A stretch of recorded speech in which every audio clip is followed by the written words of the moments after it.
أهلا بيكم في حلقة جديدة من بودكاست إيديونيس، البودكاست اللي بنتكلم فيه عن تطور التعليم في مصر سواء في الجامعات أو في المدارس، واللي برضو بنتكلم فيه عن الأفكار الجديدة اللي بتساعد الستودنتس في مجال التعليم أو برضو بتساعد البيرنتس. في البداية حابة أرحب بالضيفة اللي معايا النهاردة اللي عندها خبرة كبيرة جدا في تأهيل البوست جراديويت ستودنتس لسوق العمل، دكتور شيرين سليمان، عميدة كلية الدراسات العليا لإدارة الأعمال في الأكاديمية العربية للعلوم والتكنولوجيا والنقل البحري فرع سمارت فيليج. أهلا وسهلا يا دكتور شيرين. أهلا بيك يا ندى. أنا مبسوطة جدا حضرتك معايا النهاردة، ويعني أتمنى إن كل الأودينس يستفادوا بكل الإنفو اللي حضرتك هتتكلمي فيها معانا. Thank you very much. ميرسي على الانفيتيشن للحضور النهارده. وقبل ما نبتدي الحلقة حابة أشكركم على شكرا جدا لحضرتك. الopportunity للحوار مع متابعين البودكاست. ولسه زي ما كنا بنتكلم من شوية بحييكم جدا على خلق منصة للحوار التعليمي في مصر. Thank you so much. بحييكم على الفكرة وسعيدة لوجودكم معايا أنا النهاردة. أسعد أكيد. ممكن في البداية حضرتك تحكي لنا عن الإكسبيرينس بتاعتك يا دكتور في الإديوكيشنال سيكتور؟ شكرا يا ندى على السؤال. و very briefly I'm a very big advocate for education, and on personal ground I'm a very passionate student. أوكي. I come from a home that believes in education. الوالد والوالدة حطونا على طريق حب الدراسة وحب التعلم. يمكن كلنا في البيت مرينا بتجارب الماجستير فالتاني فالدكتوراه and at home احنا معتبرين انه this is normal, and I think انه كله جاي من الباشن للاستمرارية في التعلم. Exactly. بعد التخرج أنا بدأت العمل في الأمم المتحدة لمدة 5 سنين، وبدأت في خلال الفترة دي للماجستير الأول and I fell in love. الماجستير الأول كان MBA وكان في الأكاديمية العربية للعلوم والتكنولوجيا والنقل البحري and I fell in love بالمواد و I fell in love مع الأساتذة و I fell in love مع concept الدراسات العليا وconcept علوم الإدارة. و I resigned the United Nations و I shifted الكارير بتاعي للتدريس الجامعي، وانتقلت من هنا للماجستير الثاني ثم الدكتوراه من جامعة نانت بفرنسا. وكان لي الشرف أن أنا أدرس في الجامعة في فرنسا. انتقلت منها للتدريس في الجامعة الأمريكية في دبي. experience مع المالتيكالتشرال باك جراوند والenvironment بتاع دبي very unique experience, very enriching in fact. يمكن رجعت مصر في 2015. معالي رئيس الأكاديمية اداني شرف and فرصة to launch الجراديويت سكول اوف بزنس في سمارت فيليج كامبس من 2015. It's been 10 years. البرنامج بدأ ب 1 class 15 students. النهاردة احنا بنحتفل ب 3500 current student. جميل جدا. رؤية رئيس الأكاديمية بوجود كلية دراسات عليا داخل القرية الذكية as a business hub and in the center of the business community was very profound and it paid off. فمشوار طويل ما بين الدراسة وما بين خدمة هذا المجال. بس so interesting بصراحة. Thank you. Thank you very much. طب حابة أعرف من حضرتك أهمية الدراسات العليا لإدارة الأعمال. This is a very beautiful question يا ندى. أهمية الدراسات العليا للإدارة البوست graduate business education. السؤال ده لو تسمحي لي ممكن نرد عليه من برا لجو. يعني نبتدي الأول ونقول إنه إحنا عايشين في عصر بتديره المؤسسات. يعني حضرتك عاوزة تعليم بتروحي لمؤسسة، عايزة entertainment بتروحي لمؤسسة، مظبوط. عايزة صحة بتروحي لمؤسسة. وبالتالي نجاح المؤسسة في أداء دورها بيؤدي إلى خدمة مجتمعية بتؤدي إلى نجاح الدولة، إمم. بتؤدي إلى سعادة هذا المواطن. والعكس صحيح، لو هذه المؤسسات مش بتُدار على أفضل شكل، مش هتقدر تؤدي دورها في المجتمع، مش تقدر تؤدي دورها على مستوى الدولة، ومن هنا هيبقى في تداعيات على مستوى حياة إمم. المواطن. إذا لما ننظر إنه وحدة النجاح على مستوى الدولة والمجتمع هي المؤسسة، وإنه نجاح المؤسسة هيعتمد على جودة علم الإدارة، يبقى دراسة الإدارة دراسة محورية. فده بالنسبة للنظرة الأوسع. بالنسبة لي أنا كإنسان باحب دايمًا يا ندى أربط رحلة الإدارة من سِن مبكر جدًا. إمم. هاقول من أول ما بابتدي بأُدرك ذاتي من إيه، من أولى ثانوي إن أنا إنسان ليّا أهداف متنوعة وليّا مسؤوليات كتيرة، ومحتاج أدوات تساعدني إني أنا أقدر أoptimize أحقق أهدافي بأفضل صورة. هاقول إنه من هذا السِن أنا محتاجة أبتدي أدّي له مواد في علم الإدارة، إمم. مواد على قد سِنّه، مواد تخدم أهدافه، يقدر من خلالها يوازن ما بين التعدُّدية في مسؤولياته ويحقق ذاته. أخُش الجامعة مسؤولياتي أكبر، عايزة أربط نَفْسي بسوق العمل، أنا مستوعب إن المؤسسات محتاجة معرفة، محتاجة skills، محتاجة مهارات أنا عايز أقدر أحصل عليها إلى جانب الtechnical knowledge التعليمي بتاعي. management is very important. لكن بيتعزّز هذا الدور لمّا باتخرّج وباخُش إمم. داخل المؤسسة، وبقى أنا خلاص I am adult، أنا مسؤول عن نَفْسي ومسؤول عن الشغل بتاعي، مسنود لي مسؤولية واضحة، أنا محتاج أدرس إدارة عشان أقدر أdeliver. إمم. الخطوة الأولى بعد ما باكون مسؤولة عن نفسي إن المؤسسة بتنظر لي إن أنا مسؤولة عن مجموعة، مسؤولة عن مجموعة، إذًا أنا مسنودني مسؤوليات، يبقى أنا عندي موارد باستهلكها عشان أقدر أحقق أهداف مؤسسية.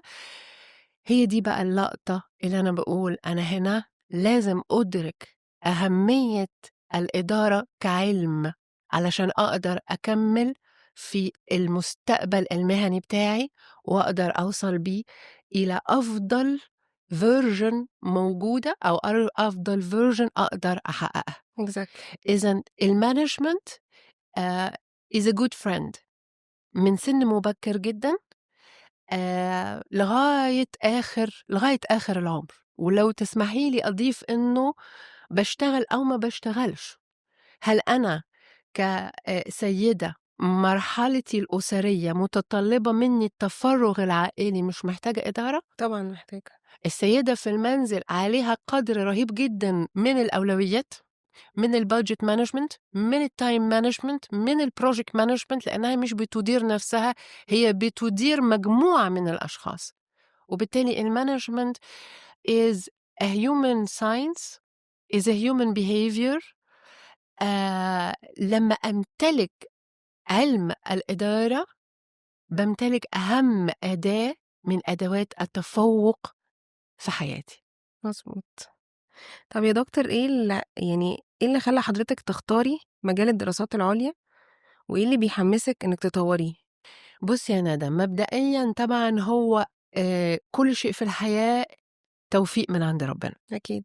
وأنا يعني باعتبر نفسي آآ very lucky، يعني سعيدة الحظ جدًا إن أنا اتحطيت على المشوار ده من بدري.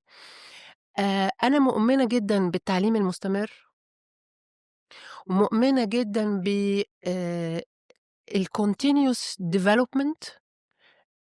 وبالتالي سعيدة إنه ربنا ادّاني فرصة إني أقدر أخدم هذا المجال. إمم. ليه تحديدًا؟ هاقول لحضرتك لو نتكلم على مستوى الدولة، أنا مؤمنة جدًا بمصر، ومؤمنة جدًا بالعنصر البشري المصري، وشايفة إنه الدراسات العُليا في الإدارة بتلعب دور للتعجيل بإمكانيات هذا العنصر، بتمكنه من إن هو يشارك بأفضل صورة في خطة هذه الدولة لإنها تحقق المكانة اللي هي تلعبها طول عمرها واللي هي تستحق تكون فيها. التعليم المدرسي مهم جدًا، جدًا، جدًا كبيز. للمستقبل البعيد. الدراسات العُليا للمستقبل النهاردة. فلمّا بنتكلم إنه كدولة أنا محتاج عناصر باحققها strategically على الزمن البعيد، محتاج تروس أقف عليها النهاردة عشان تمكن ده. الدراسات العُليا في الإدارة بتمكن كل الكوادر اللي already مفعّلة وبتشتغل وليها أهداف وليها impact factor النهاردة علشان نقدر نحقق الshort term وإحنا بنبني في الlong term. So الimpact factor لتأهيل هذه العناصر من أداء دورها على أفضل وضع يمكن الصورة الأكبر اللي كلنا بنشتغل عشان نحققها. وبالتالي أنا فخورة وسعيدة إن ربنا سمح لي الفرصة إني أقدر أخدم هذا المجال. طب ممكن تقول لنا يا دكتور إيه البروجرامز المختلفة اللي موجودة في الدراسات العُليا؟ بُصّي يا ندى، إحنا بعد التخرُّج الجامعي عندنا مشوار وoptions كتيرة جدًا، يعني بنبدأ إحنا ممكن بعد التخرُّج نحصل على أول شهادة وأبسط شهادة الدبلوم. الدبلوم مدة تتراوح من 9 شهور إلى سَنة، أوكي. تخصُّصاتها كتيرة جدًا، جدًا، جدًا، ويمكن من أساليب الاستفادة من الدبلومة ومش منتشرة أوي في المجتمع عندنا في مصر، لكن أحب أتكلم عنها، إنه مدتها القصيرة تسمح لي على مدى السنين المهنية الطويلة بتاعتي إني آخد دبلومة والتانية والتالتة والعاشرة. هتدّي لي قدرات ومعلومات تقدر تشمل كل الفكر المؤسسي والمجتمعي من الألف إلى الياء. طبعًا. بعد الدبلومة عندي الماجستير. والماجستير شقين، عندي الماجستير الأكاديمي اللي هو الMaster of Science وعندي الماجستير المهني اللي هو الExecutive Programs والprofessional degrees. يمكن أشهر واحد فيهم الMBA الMaster of Business Administration. الacademic program أنا إمتى أقدم عليه؟ لما يكون الundergraduate years من نفس التخصص. أوكي. أقدر أخش في نفس التخصص and في الغالب بيبقى مرشح جدا للناس اللي هتكمل في المجال الأكاديمي. يعني أنا معيد وعايزة أعمل ماجستير وعايزة أعمل دكتوراه إلى أن أصبح أستاذ في الجامعة. طيب لو مش ده الاتجاه بتاعي بس أنا eager إن أنا أطور نفسي وأعلم نفسي، يبقى هخش في البروفيشنال degrees. أوكي. البروفيشنال degree ويمكن this is why أنا حقيقي very passionate لشهادة الMBA الماستر of Business Administration. الشهادة دي أساساً معمولة للنون بيزنس باك جراوند، فأنا بتخرج من طب، من هندسة، من صيدلة، من حقوق، من ألسن، من آداب، بخش داخل عالم المؤسسة، بكتشف إمكانياتي، بكتشف العالم اللي أنا بشتغل فيه، بشعر بالاحتياج. أنا عايز أنمو، أنا عايز أكبر، أنا مش بس عايز أكبر، أنا عايز يبقى لي impact factor، أنا عايز أبقى أنا اللي بسوق التطوير. شهادة الMBA بتاخدك forward في هذا الاتجاه. just as a brief عشان نفهم شكلها إيه. حضرتك عندك سنتين. السنة الأولانية basic management knowledge from 0 to 100 علشان اختلاف التكنيكال knowledge اللي الناس بتخش بيها البرنامج. السنة التانية حضرتك بتاخدي تخصص. التخصص ده على حسب مجال اللي حضرتك بتشتغل فيه أو المجال اللي حضرتك بتأملي تشتغلي فيه أو اللي عاوزة تطرحيه in the market. السنتين دول مع بعض بيدوا حضرتك أدوات كتيرة جدا جدا هنرجع نتكلم فيها بس عشان أقفل السؤال بتاع حضرتك. أنا ممكن أخش ماجستير أكاديمي أو ماجستير مهني. بعد هذه الخطوة أقدر أكمل الدكتوراه. أقدر أكمل الدكتوراه المهنية DBA وأقدر أكمل الدكتوراه الفلسفية PhD. مشوار طويل جدا من الدبلوم للماستر للدكتوراه دكتوراه. ممكن آخد more than one diploma, إمم. more than one master, more than one doctoral degree. طبعًا. as long as أنا مش بادرس للعلم، أنا بادرس بناءً على إدراك لاحتياجاتي. تطوير إد نفسي. بالضبط كده. very well said. Thank you. طب يا دكتور، هل في متطلبات معيّنة مطلوبة من الpost graduate students عشان يقدروا يدخلوا الpost graduate programs اللي موجودة في الأكاديمية؟ آمم this is a good question يا ندى.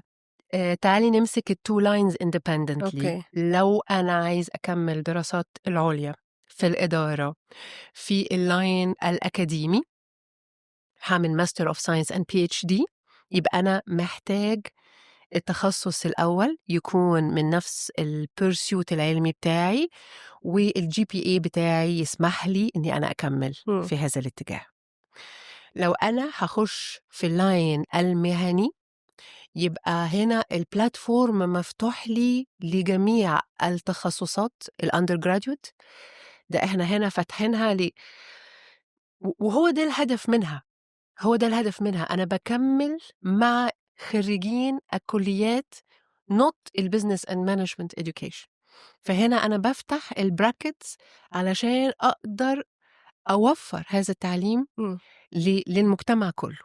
وبالتالي أنا محتاج أبقى خرّيج جامعة، وبعد كده ليّا متطلبات داخلية على حسب البرامج، على حسب الجامعة اللي أنا باقدّم فيها. أكيد. generally كشيرين، بما إني عملت نفس المشوار، بارشّح إن أنا بس أنتظر على من 3 إلى 5 سنين خبرة عملية. أوكي. يعني بعد التخرُّج من 3 ل5 سنين تقريبًا. خبرة عملية، آه. عايز أكون باشتغل، حسّيت بالمؤسسة، حسّيت بالاقتصاد، حسّيت بالمجتمع، حسّيت بالreality، فهمت الstructure، فهمت الهيكل، فهمت الأهداف، فهمت حجم المسؤولية المؤسسية والمجتمعية، وفهمت أهمية الأدوات. وبالتالي لمّا أخُش البرنامج مش بس هاقدر أستوعبه بشكل أفضل، لأ، هيبقى عندي فرصة مباشرة للممارسة، إمم. وده هيرفع مستوى الكفاءة، لإني بintegrate knowledge وpractice في الواقع، وكده باسرّع كمان الimpact factor بتاعي. أكيد. فأنا بافضّل، ما فيش ما يمنع إني أكون حديث التخرُّج وداخل البرنامج، إمم. لكن لو انتظرت من 3 إلى 5 سنين يبقى أفضل. هيبقى أفضل. مضبوط. طب يا دكتور، هو إيه أكتر المفاهيم الغلط الشائعة عن الدراسات العُليا لإدارة الأعمال؟ آمم المفاهيم الغلط، وهاقول لحضرتِك يمكن هي بسيطة، لإنه يعني العلاقة اللي ما بين الeducation والdevelopment usually very positive، إمم. لكن بعض الأشخاص بيعتبروا إنه الشهادات الخاصة الbusiness postgraduate education قد تكون خاصة فقط بالمديرين، أوكي. قد تكون خاصة فقط بالmiddle management أو الsenior management في المؤسسة، قد تكون خاصة فقط للي بيمتلكوا business، قد تكون خاصة فقط للناس اللي بتطمح للإدارة العامة، إمم. أو إنها بتتطلب تفرُّغ كامل، أو إن هي تتعارض مع مسؤولياته المهنية والأسرية، أو إن كل البرامج very very expensive وهتفوق إمكانياته الاقتصادية، أو إن هي مش هتبقى موجهة لخدمة احتياجاته الدقيقة، وإنها م يعني باسمعها كتير على مستوى المجتمع، إمم. مش وقته. بعدين.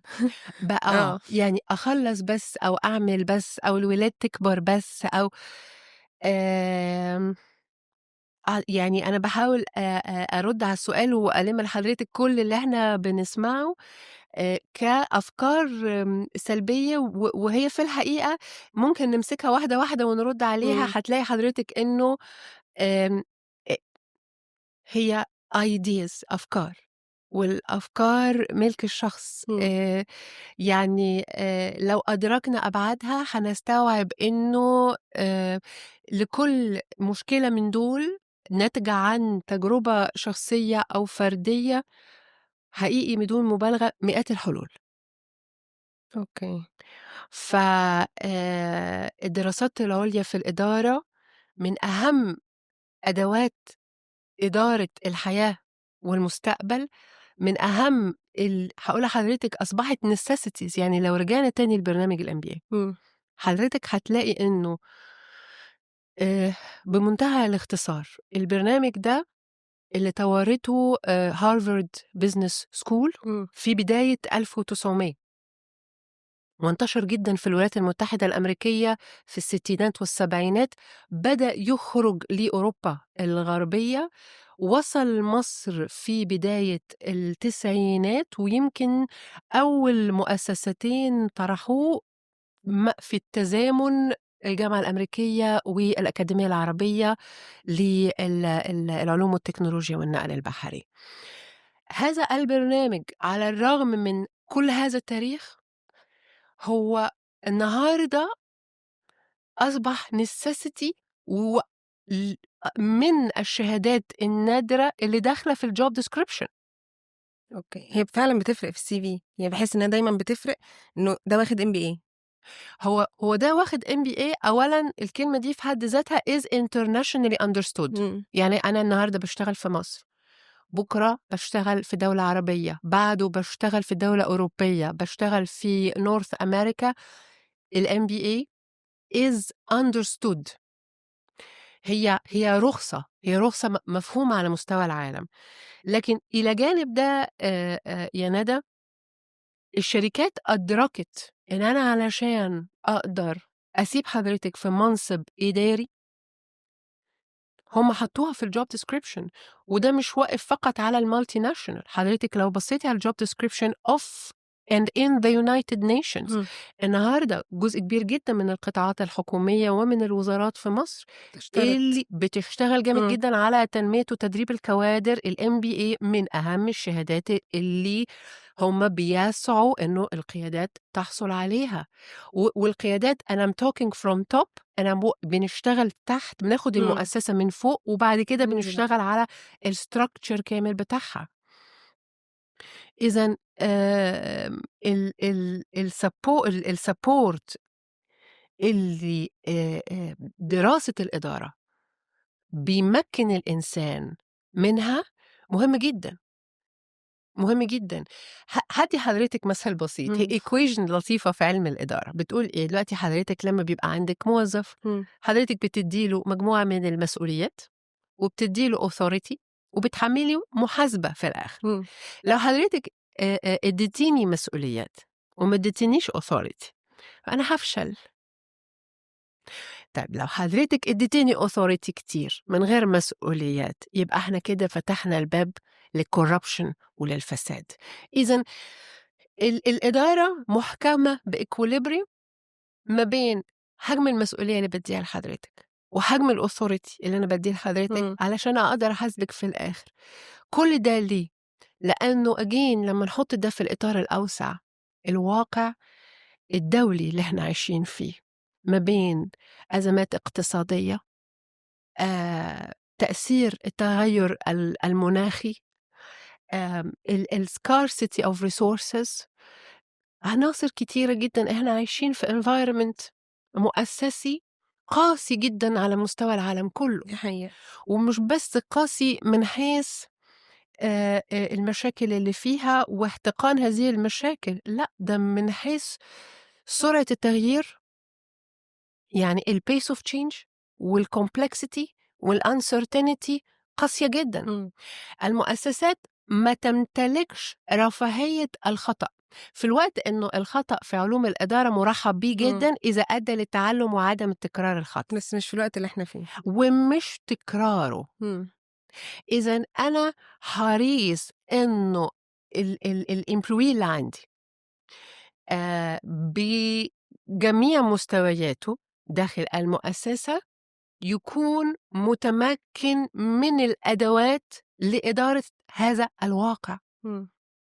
واقع مختلف يا ندى. يعني خليني أديكي مثل parallel كده maybe it just highlights في فرق ما بين short term problems in management و long term environmental problems. بمعنى لما حد ياخد دور برد بعد شر بس في خلال 3 أيام أسبوع 10 أيام بيرجع زي ما كان.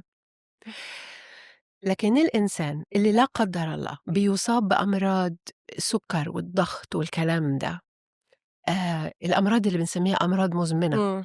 حقيقي بيتغير biologically بيتغير physically وبيتغير emotionally بعد 5 سنين 10 سنين معايشة مع المرض. المؤسسات نفس الشيء.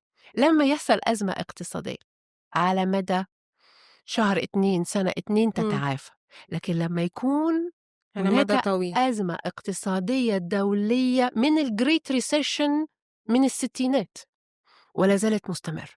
وقيسي على كده بقى حضرتك الكلايمت تشينج، الانفايرمنت اند سستينابيليتي، يعني هذا الواقع محتاج كفاءات اللي هي النهارده we are referring to التالنت بول بتاعنا. إمم. محتاجين very talented, very enabled, very developed, very motivated individuals inside of the organization. مضبوط. طب إحنا إزاي بنقدر يعني عندكم في الجامعة إزاي بتvalidate الprograms يعني الcontent اللي جوّه الprograms مع المفروض يكون aligned مع اللي السوق عايزه دلوقتي، بالذات إن السوق دايمًا متغيّر، إزاي بقى بتvalidate الprograms نفسها إنها تكون aligned مع السوق؟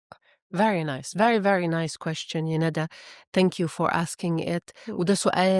ده سؤال مهم جدًا، لإنه زي ما قُلنا ده برنامج for professionals أو برامج الدراسات العُليا في الإدارة موجهة للمهنيين اللي بيشتغلوا، أكيد. وبالتالي الهدف الرئيسي منها إنها تخدمه بشكل مباشر في مستقبله، في الcareer إمم. بتاعه على الshort term وعلى الlong term، وبالتالي الrelevance بتاعها هيبقى مهم.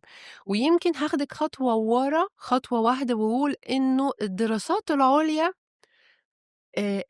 من الأهداف الاستراتيجية بتاعتها بشكلٍ عام في كل تخصصاتها إن هي تأهِّل للوظايف، إمم. وتأهِّل للاحتياج المؤسسي، يعني بنقفل الgap ما بين اللي بتحتاجه المؤسسات وما يوفّره التعليم. This is the bridge that we are trying to fill. وبالتالي مهم جدًا إنه البرامج اللي عندنا تكون بترُد بشكل مباشر على هذا الاحتياج. آآ very briefly 2 lines مهمين جدًا، إمم. الارتباط والعمل بشكل مباشر مع الbusiness community. أوكي.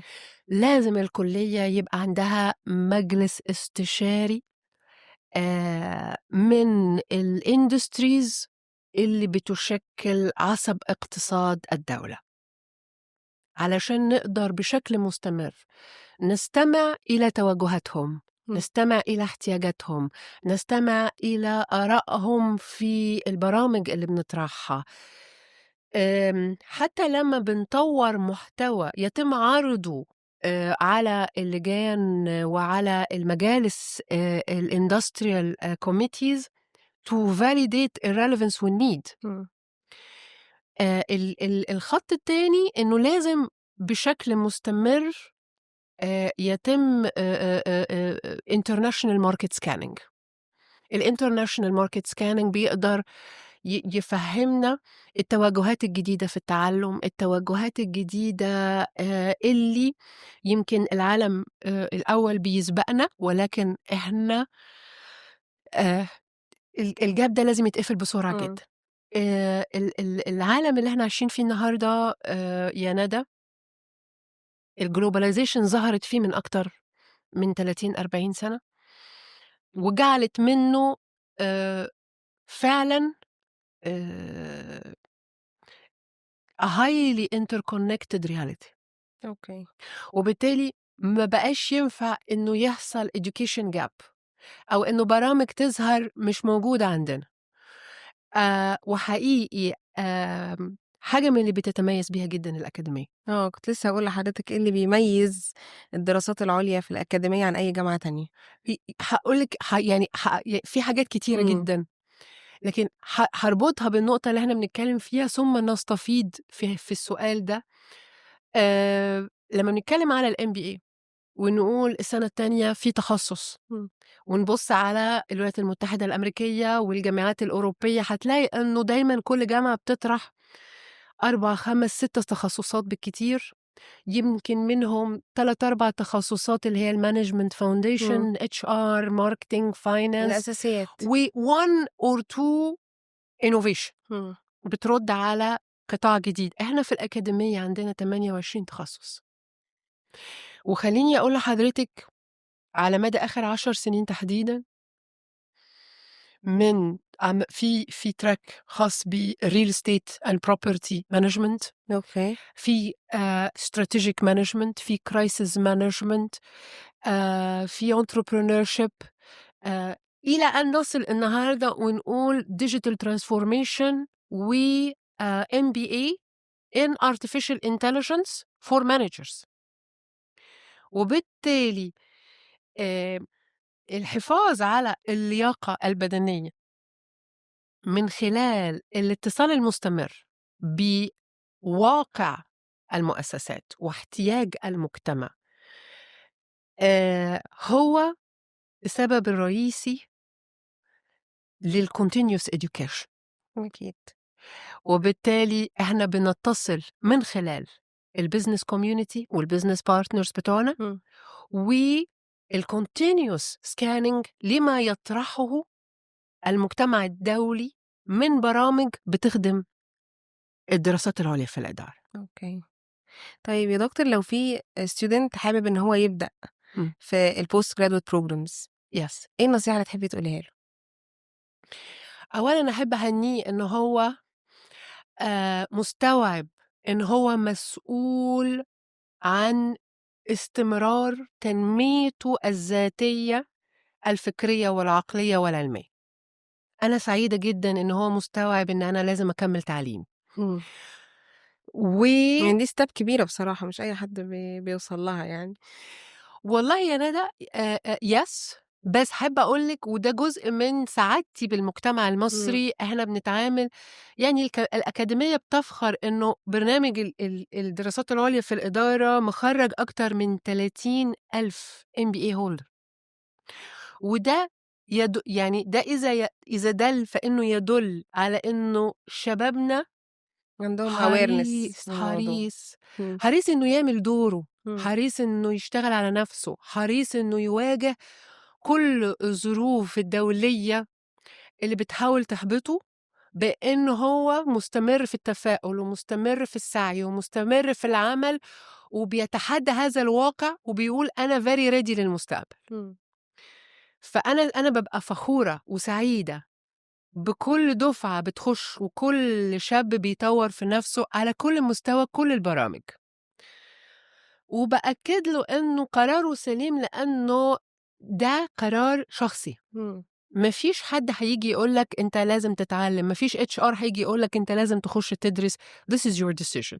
وزي ما اتفقنا إنه أنا من أول ما بخش الجامعة أنا مدرك إنه في فرق ما بين الديفلوبمنت والإدوكيشن، ولازم أشتغل على الاثنين. MBA تحديدا بما إننا اتكلمنا عنها كتير إذا developmental degree أكتر منها educational degree. Why؟ أنا محتاج كونتنت علمي، بس الكونتنت العلمي ده ينادى موجود في الكتب، موجود على بلاتفورمز كتيرة، بس سهل إن احنا نأكسس عليه بكل سهولة دلوقتي. سهل جدا حضرتك تقدري تخشي للكتب دي وتقدري تخشي لأونلاين فيديوز كتير تقدري من خلالها تحصلي على العلم اللي في الكتب وهتفضل موجودة في الكتب. لكن أنا محتاج إيه؟ أنا محتاج منهجية فكرية، محتاج methodology، محتاج critical thinking، محتاج problem solving، محتاج public speaking، محتاج حاجات كتيرة جدا مش هاخدها غير من البروفيشنال education، من البروفيشنال كلاس روم، وهي دي اللي بتنقلني في الكارير بتاعي لمانجيريال بلاتفورم ومانجمنت سكيلز مختلف تمام. إذن أنا محتاج أتعلم كونتنت، محتاج أتعلم management skills، وأنا مش بحب على فكرة كلمة soft skills. مفيش حاجة soft about it. It's very painful. It's very hard to acquire. It's a lot of very hard work. شغل كتير كتير كتير. أي حاجة خاص بالإنسان is hard work. كلنا بنعمل رجيم، كلنا عاوزين ناكل أحسن، كلنا عايزين نلعب رياضة. كم مرة بنبتدي؟ صح، كم مضبوط. مرة بنسيت الألارم من الحد اللي جاي، إمم. من أول الأسبوع، طب من أول الشهر، طب من أول السنة. إذن لمّا الإنسان بيحُط نَفْسه في خطة تنمية، بيبقى عنده challenges كتيرة، لإنه الإنسان أعظم خلق الله آمم كائن very complex، كائن قيّم، إمكانياته ما أعتقدش إن إحنا نقدر نحصيها ولا إن إحنا النهارده 2025 وصلنا لها. وبالتالي أنا لمّا يبقى معايا حاجة precious كده، فأنا مُدرك إن أنا لازم أشتغل عليها very تطوّرها. very hard. مضبوط. ف أنا باحييه إنه أخد هذا القرار للتنمية. أبتدي بقى أعمل إيه، أعمل الlist of positive والlist of negative. هو الsuccess عبارة عن إن أنا عارف نقط القوة ونقط الضعف، وأنا باقدر أطلّع من نقط القوة دي الcompetitive advantage بتاعي اللي بيخلّيني individual rare and unique in the market، وأعرف نقط الضعف بتاعتي عشان أقدر أشتغل عليها وأقوّمها. طبعًا. والليستة دي يا ندى كل 3 سنين أراجعها من الأول وأشتغل عليها من الأول. فأنا أبتدي أعمل ال الaudit الداخلي، وابتدي أحُط لنفسي الlong term. أنا عاوز أبقى إيه كمان 5 سنين، عايز أبقى إيه كمان 10 سنين، ومن هنا هاقدر أطلّع إيه البرنامج اللي هيقدر يخدمني أحقق الهدف الأولاني، ثم التاني، ثم التالت، وابتدي أأهِّل نفسي للبرامج دي وابتدي أشتغل فيها. جميل جدًا. Thank you. طب يا دكتور، يعني في النهاية خلّيني أعرف إيه رؤية حضرتك لمستقبل الدراسات العُليا في إدارة الأعمال؟ المستقبل كبير جدًا يا ندى، والمستقبل سريع جدًا. خلّيني أدمج الإدارة بالتكنولوجيا، إمم. وخاصةً بالartificial intelligence. التكنولوجي كصديق وحليف وpartner in management and business success. آمم الtechnology education داخل الmanagement والbusiness programs مهمة جدًا. النهارده بنشهد تطوّر آمم معدّل بتاعه والسرعة بتاعته غير مسبوقة، إمم. وهيغيّر الbusiness arena. يعني في خلال ال5 سنين اللي جايين وما بعده، في وظائف هتظهر، في وظائف هتختفي، الهياكل المؤسسية هتختلف، وبالتالي علوم الإدارة يجب أن تلحق بكل هذا التغيير، يجب أن تمكن الخريجين الجدد من هذا، وإحنا كدراسات عليا محتاجين نسبورت العناصر اللي already موجودة في العملية الإنتاجية، وكل الكلام ده بيجد عليها وبيتطور وهي خرجت خلاص من التعليم بتاعها. إمم. وعشان كده بنواجه كلمة للprofessionals ونقول لهم إنه حضراتكم مسؤولين عن مستقبلكم، ويجب إدراك إنه الواقع اللي إحنا فيه بيتطور علينا كلنا، إمم. وإنه لا أملك إني أresist هذا التغير. هذا التغير واقع. دي حقيقة. مش لازم أخاف من الartificial intelligence. الartificial intelligence أنا بأؤكد لحضرتك على الرغم من كل ما بيُثار حواليها إنها جاية علشان to replace us، يعني إن هي تاخد مكاننا. طول ما حضرتك قادر على توظيف هذه الأدوات، إمم. حضرتك هتحافظ على مكانك. حضرتك اللي هتدير الartificial intelligence. كيف تجعل من الartificial intelligence your best friend؟ كيف تجعل منها a very good assistant؟ كيف تجعل منها a very good foundation for your future success is very important. إذن I don't need to resist. I need to understand how strategic, how important، أتمكن منها إزاي، أحط نفسي in the future إزاي. And this is only one item. إمم. I need to know إنه سنوياً كل الجامعات المرموقة على مستوى العالم، وجامعاتنا اللي ليها مكانة وتاريخ داخل هذا الوطن بتصدر قوائم بتشير إلى أهم managerial skills need to be required for 2025, 2026 and for the future. أنا لازم أتابعها طبعا. ولازم أعمل لنفسي a work plan. محتاج حاجتين عكس بعض، محتاج أبقى very disciplined، محتاج persistent، محتاج عند شديد جدا، ومن الناحية التانية محتاج agility، محتاج resilience علشان أقدر بمنتهى الفلكسبيليتي أوصل للهدف بتاعي. مظبوط. أنا بشكر حضرتك جدا يا دكتور، بجد نورتينا، ويعني أنا استمتعت جدا بكل الإنفو اللي حضرتك قلتيه، حضرتك أضفتي لي أنا شخصيا، فأتمنى يكون كل الأودينس اللي بيسمعونا يكونوا برضو يعني استفادوا جدا من كل المعلومات اللي حضرتك قلتيها لنا النهاردة. وبكده نكون وصلنا لنهاية حلقتنا، واستنونا في حلقة جديدة من بودكاست إديونيس.